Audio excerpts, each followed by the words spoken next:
Grief is the price we pay for love. It's all to do with the training. You can do a lot if you're properly trained. I know of no single formula for success. But over the years I have observed that some attributes of leadership are universal and are often about finding ways of encouraging people to combine their efforts, their talents, their insights, their enthusiasm and their inspiration to work together. I declare before you all that my whole life, whether it be long or short, shall be devoted to your service and the service of our great imperial family to which we all belong.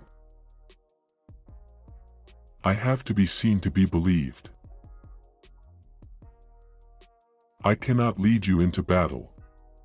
I do not give you laws or administer justice, but I can do something else. I can give my heart and my devotion to these old islands and to all the peoples of our brotherhood of nations. The lessons from the peace process are clear. Whatever life throws at us, our individual responses will be all the stronger for working together and sharing the load. First, I want to pay tribute to Diana myself. She was an exceptional and gifted human being. In good times and bad, she never lost her capacity to smile and laugh, nor to inspire others with her warmth and kindness. I admired and respected her for her energy and commitment to others, and especially for her devotion to her two boys. Like all the best families, we have our share of eccentricities, of impetuous and wayward youngsters and of family disagreements. To all those who have suffered as a consequence of our troubled past, I extend my sincere thoughts and deep sympathy. With the benefit of historical hindsight, we can all see things which we would wish had been done differently or not at all. Therefore, I am sure that this, my coronation, is not the symbol of a power and a splendor that are gone, but a declaration of our hopes for the future, and for the years I may, by God's grace and mercy, be given to reign and serve you as your queen. I myself prefer my New Zealand eggs for breakfast. I hope that tomorrow we can all, wherever we are, join in expressing our grief at Diana's loss, and gratitude for her all too short life. It is a chance to show to the whole world the British nation united in grief and respect. To what greater inspiration and counsel can we turn than to the imperishable truth to be found in this treasure house, the Bible? At its heart, engineering is about using science to find creative, practical solutions. It is a noble profession. My husband has quite simply been my strength and stay all these years, and I owe him a debt greater than he would ever claim. I have behind me not only the splendid traditions and the annals of more than 1,000 years, but the living strength and majesty of the Commonwealth and Empire, of societies old and new, of lands and races different in history and origins, but all, by God's will, united in spirit and in aim.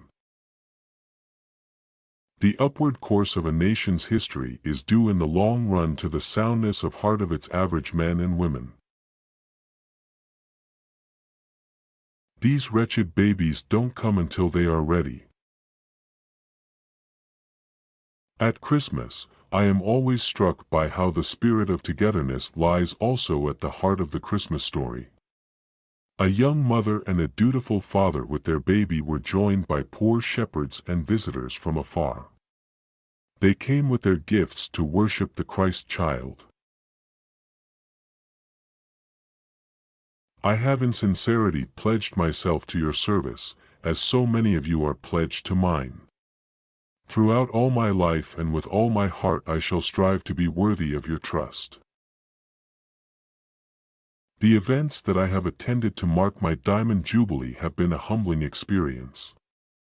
It has touched me deeply to see so many thousands of families, neighbors and friends celebrating together in such a happy atmosphere.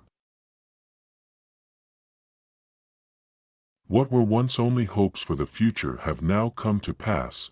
It is almost exactly 13 years since the overwhelming majority of people in Ireland and Northern Ireland voted in favor of the agreement signed on Good Friday 1998, paving the way for Northern Ireland to become the exciting and inspirational place that it is.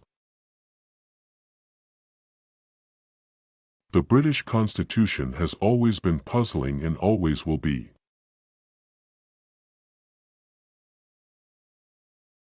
I have been aware all the time that my peoples, spread far and wide throughout every continent and ocean in the world, were united to support me in the task to which I have now been dedicated with such solemnity. It is easy enough to define what the Commonwealth is not. Indeed, this is quite a popular pastime. We lost the American colonies because we lacked the statesmanship to know the right time and the manner of yielding what is impossible to keep. Like all best families, we have our share of eccentricities, of impetuous and wayward youngsters and of family disagreements.